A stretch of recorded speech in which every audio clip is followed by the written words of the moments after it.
My name is Vivian, and this is the story of how I lost one of the best people who ever came into my life. Not because she betrayed me. Not because life separated us. But because I let other people tell me who she was. I was 19, still trying to figure out who I wanted to be in the world.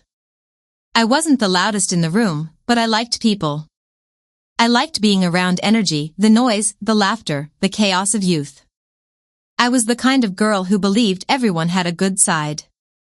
I never saw class or background. I just wanted connection, real, warm, human connection. That was the year I met Maya. The first time I saw her, she had this calm aura, like she wasn't trying to impress anyone. She smiled softly, like someone who'd seen a lot but still chose peace. She sat beside me in class that morning, and before the day was over, we were laughing like we'd known each other for years. We were alike in the strangest ways. We loved the same music. We both loved to doodle during boring lectures. We shared snacks when neither of us had enough. Sometimes, she'd borrow my pen, and it would disappear into her bag forever. We used to joke that she had a secret black hole in there that swallowed stationery. But it wasn't just the laughter, it was how she saw me. Maya listened. She remembered things about me even I forgot. She knew when something was wrong just by how quiet I got. And for a while, she became my safe space in a world that moved too fast. People noticed how close we were. Some found it cute. Others, not so much. I didn't understand it then, but looking back now, I think it bothered people that we didn't fit the usual social pattern. Maya came from a struggling family. She talked about how her mom worked 2 jobs to pay her school fees, how sometimes she'd skip breakfast just to save money. Me? I wasn't rich, but I didn't have to fight for every meal either. Maybe that's why they whispered. Maybe that's why some people couldn't understand our friendship. But we didn't care. We had each other. Until slowly, life, or maybe pride, began to pull the threads apart. It started small. A few new faces joined my circle. The kind that walked into a room and everyone noticed. Confident, bold, popular, the kind of people others wanted to be around. I liked the energy at first. They were fun. They made me feel seen.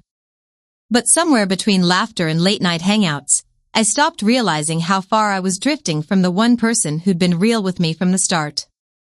When class schedules changed and Maya moved out of mine, it made it worse. Days turned into weeks where we only saw each other in passing. "Hey," she'd say, smiling.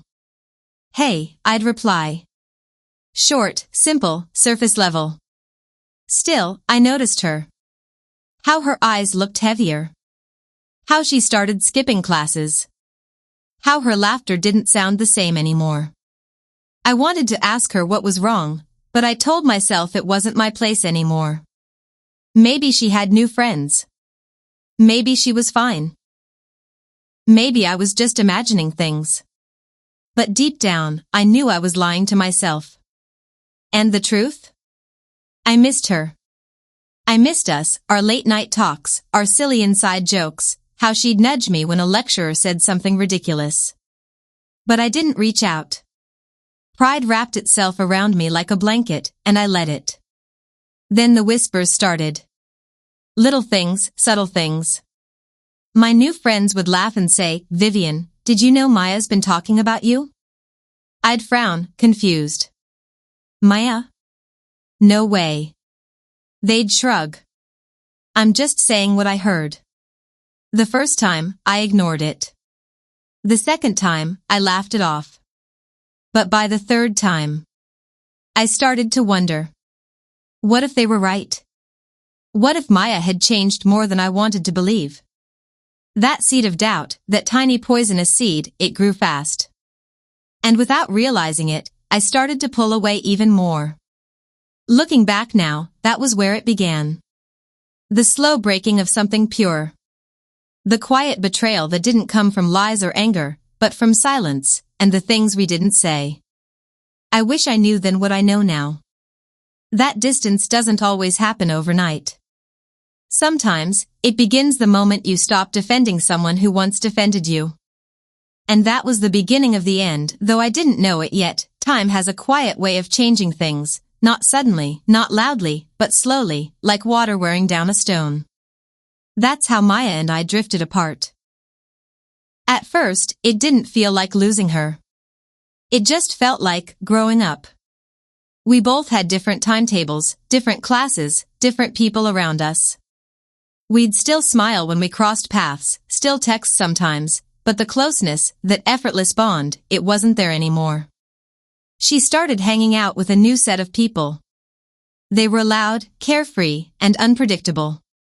I noticed how she laughed differently around them, almost like she was forcing herself to belong. But I didn't say anything. I thought maybe she was just finding her place like everyone else. Meanwhile, I was doing the same. My new friends were fun, the kind that made you feel important. They always had something going on, parties, gossip, new trends. And they liked me. They said I was too cool to hang out with quiet people like Maya. I'd laugh awkwardly, pretending I didn't care, but deep down, those words stuck.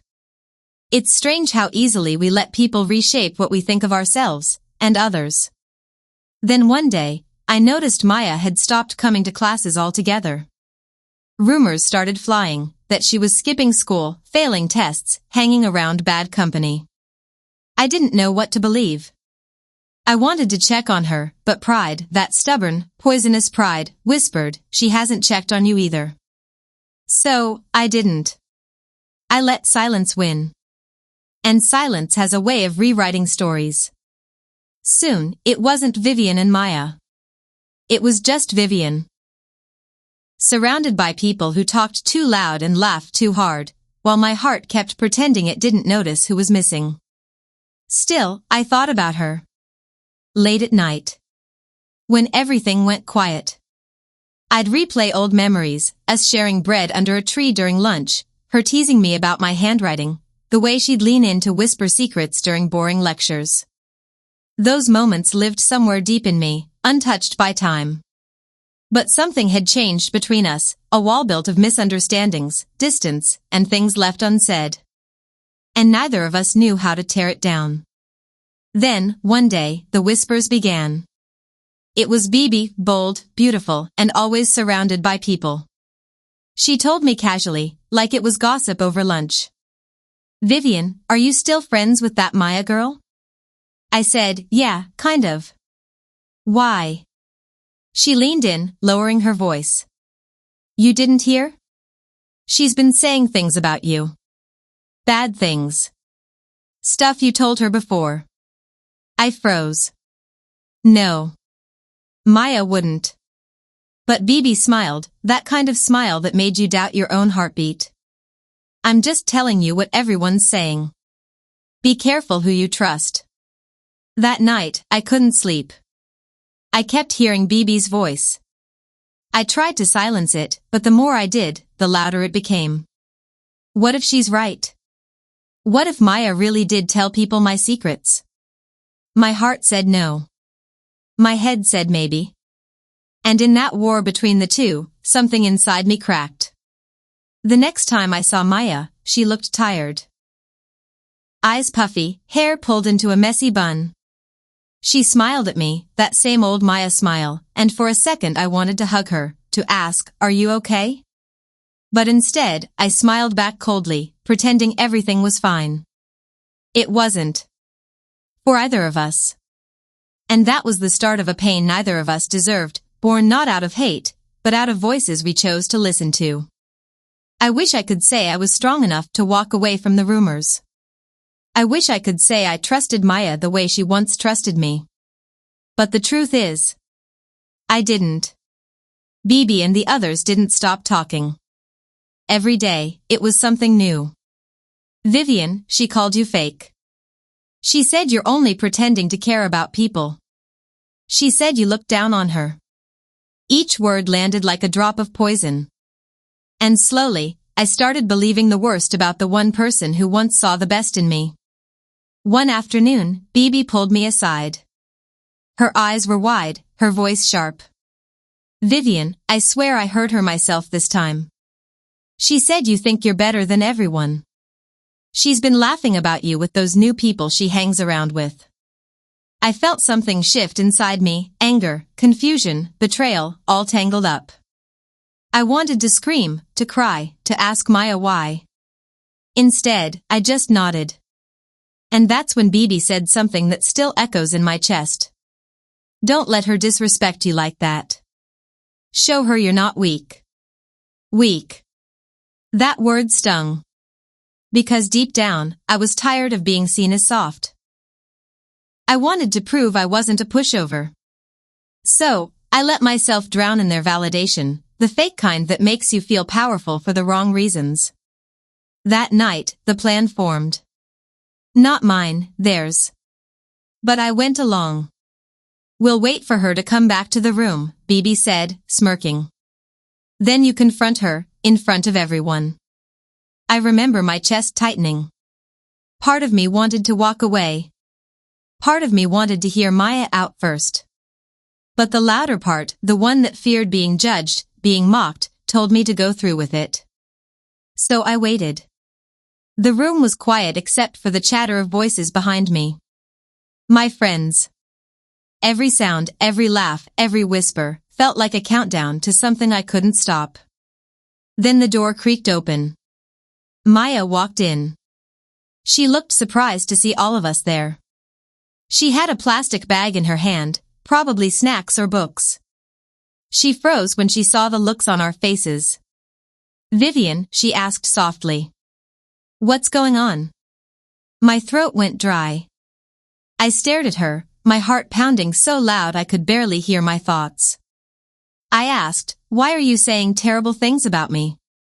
Her eyes widened, not in guilt, but in confusion. What? I haven't said anything. Don't lie to me, Maya. I snapped. I didn't recognize my own voice. It sounded harsh. Cold. The others were behind me now, fueling the fire. Ask her again, Vivian. She's lying. She's been jealous of you since forever. Maya looked around, lost. Then she looked at me.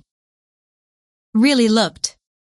And for a brief moment, I saw it, the hurt, the disappointment, the silent question in her eyes. Why are you doing this? Vivian, she said quietly, you know me. I would never. But her voice cracked. And in that second, someone behind me yelled. Hit her if you're not afraid. The room spun. I could feel everyone's eyes on me, waiting. Watching. The pressure was thick, choking me.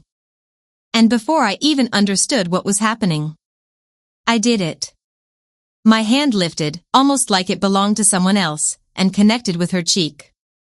The sound still echoes in my head. A sharp, ugly slap that broke something I can never fix.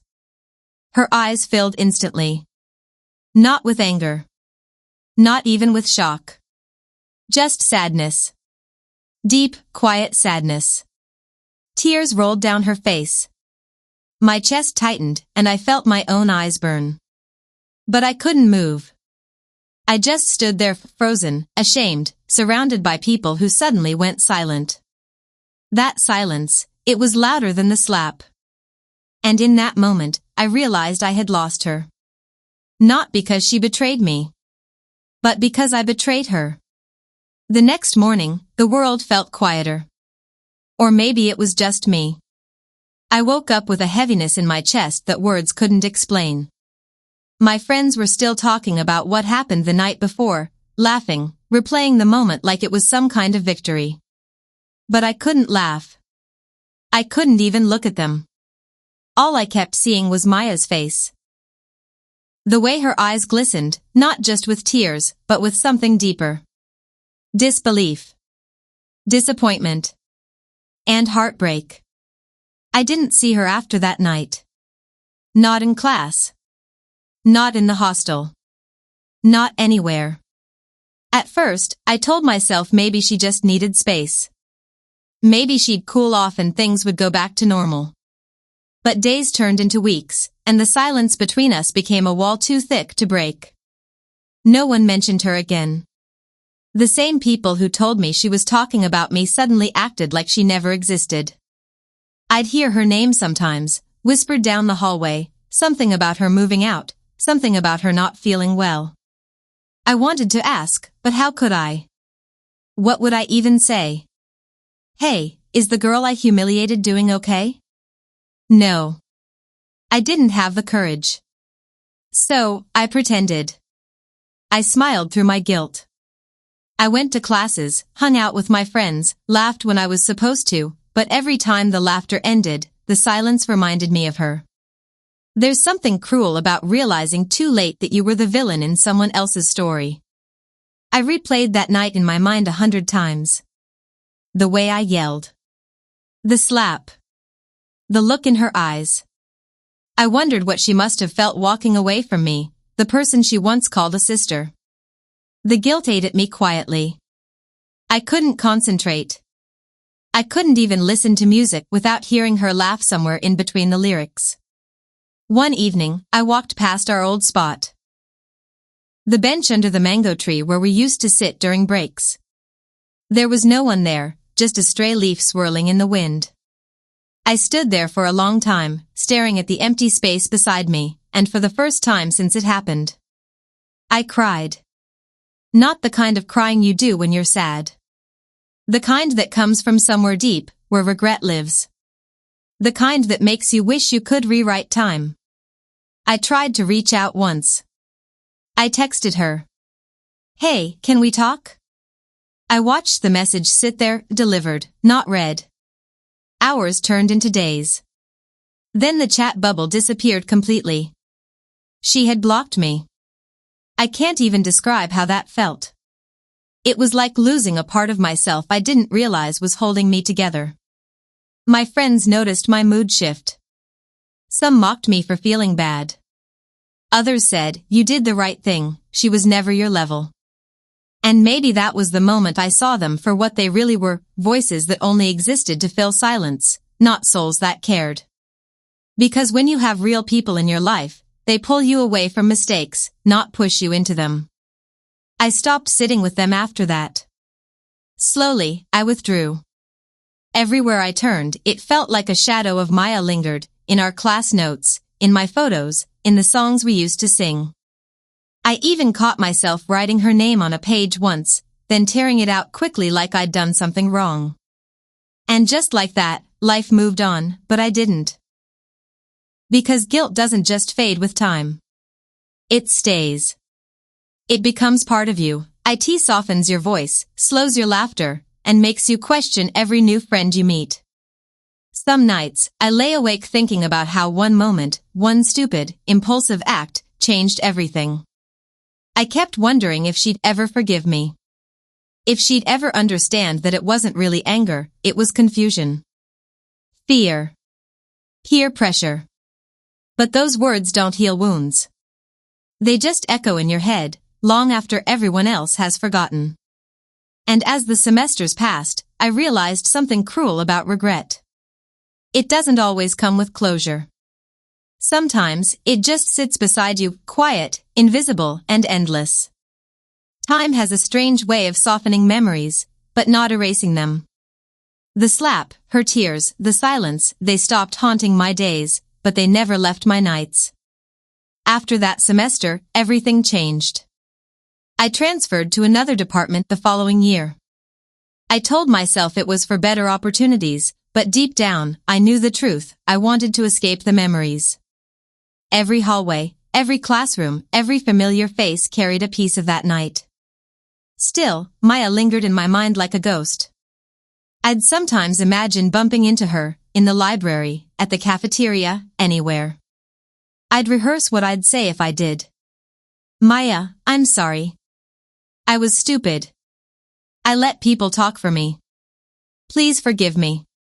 But it never happened. Then life went on. I finished school. Got busy with work. Met new people. Learned new lessons. But no matter how far I went, she remained one of those unfinished chapters of my life, the kind you try to turn, but your hand keeps hesitating on the page. One afternoon, years later, I was scrolling through social media absent-mindedly, the endless scroll of faces and filters, when a photo stopped me cold. There she was. Maya. Older, glowing, radiant in a way I had never seen before. Her hair longer, her smile confident, her eyes shining like they had finally found peace. She was on the cover of a magazine, a model. Not just any model. A supermodel. Her caption read, "Dreams do come true. Don't let your past define you." My breath caught. My hands trembled. I stared at her face for a long time, that same face I once saw through tears. I wanted to be happy for her. And I was. But somewhere deep inside, a quiet ache grew. Because while she had become everything she dreamed of, I was still here, still carrying the weight of the day I broke something I could never rebuild. That night, I went through her entire page. Her photos were stunning, runway shows, brand deals, red carpets. The world loved her now. The same girl who once worried about paying for meals, now wearing designer clothes and walking through countries I had only seen in movies. But it wasn't the fame that moved me most. It was the peace in her smile. It was the way she looked like she had forgiven the world, maybe even forgiven me. I hovered over the follow button for minutes. I wanted to reconnect, to tell her how proud I was, to say, "You made it." But something inside whispered, "You lost that right." So, I didn't click it.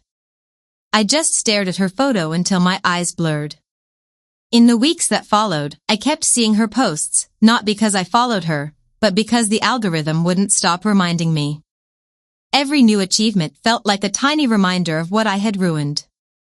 And yet, I couldn't stop watching. Sometimes I'd close my eyes and imagine what she'd say if I ever met her again. Would she smile politely and walk away? Or would she look at me, the way she did that night, quietly, with tears in her eyes, waiting for me to finally understand? Life taught me a lot after her. I learned that popularity fades, but the way you make people feel stays. I learned that no amount of new friends can replace the one who truly knew your soul. And most of all, I learned that sometimes, forgiveness isn't something you receive, it's something you give yourself after accepting the damage you caused. But still, every time I see her name flash across my screen, I feel that same ache, a small, stubborn hope whispering that maybe, someday, our paths will cross again. And if that day ever comes, I won't waste it. If you're listening to this, Maya, or if somehow, somewhere, these words find their way to you, this is my truth. My confession. My apology. The one I never had the courage to give you in person. It's been years since that night, but I remember it like it happened yesterday. The sound of my voice trembling with anger, the sharp sting of that slap, the tears in your eyes, and the silence that followed, a silence that swallowed everything we ever were. I've replayed that moment 1,000 times in my head, trying to understand how a girl who loved everyone, who swore never to hurt anyone, could do that to someone who once felt like her own reflection. You didn't deserve it, Maya. You never did. You were my mirror, my reminder that kindness still existed in a world that rewarded cruelty. You saw the best in me before anyone else did. And I, in return, failed you when it mattered most. I let the world tell me who you were. I let other people's voices drown out the truth my heart already knew. I let fear of being judged, fear of being left out, fear of being less, turn me into someone I barely recognized.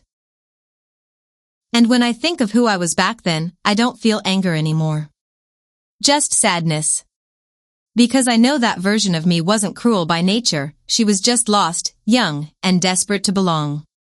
But still, being lost doesn't excuse breaking someone who once held your hand through every storm. Sometimes, I wonder if you ever think about me.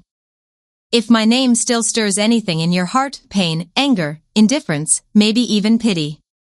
I wouldn't blame you for any of it. You have every right to feel however you do. But I want you to know, from the deepest, most honest part of me, I am sorry. Not the easy kind of sorry people say to move on. The heavy kind, the kind that sits in your chest and stays there for years. I'm sorry I didn't protect our friendship. I'm sorry I didn't defend you when people talked. I'm sorry I let pride and popularity blind me. And I'm sorry that it took losing you to finally understand what real friendship meant. You once told me, Vivian, people don't change in one day. They drift slowly. And by the time they realize it, they're already standing miles apart. Back then, I laughed. I didn't think it would ever apply to us.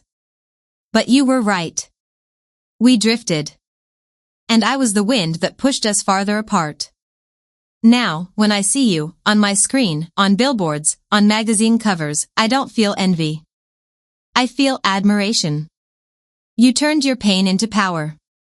You turned silence into strength. You became the woman I always knew you could be. And though I may never get the chance to stand beside you again, a part of me will always be cheering for you, quietly, proudly, from the sidelines.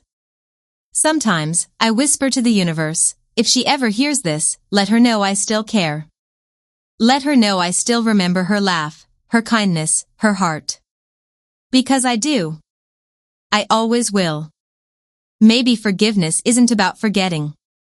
Maybe it's about accepting that some chapters end so new ones can begin.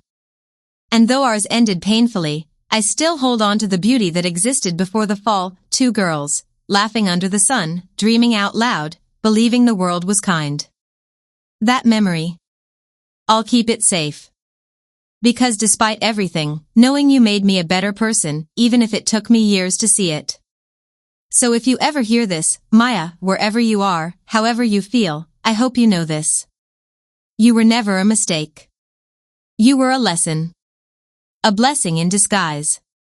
And from the bottom of my heart, I am truly, deeply, endlessly sorry.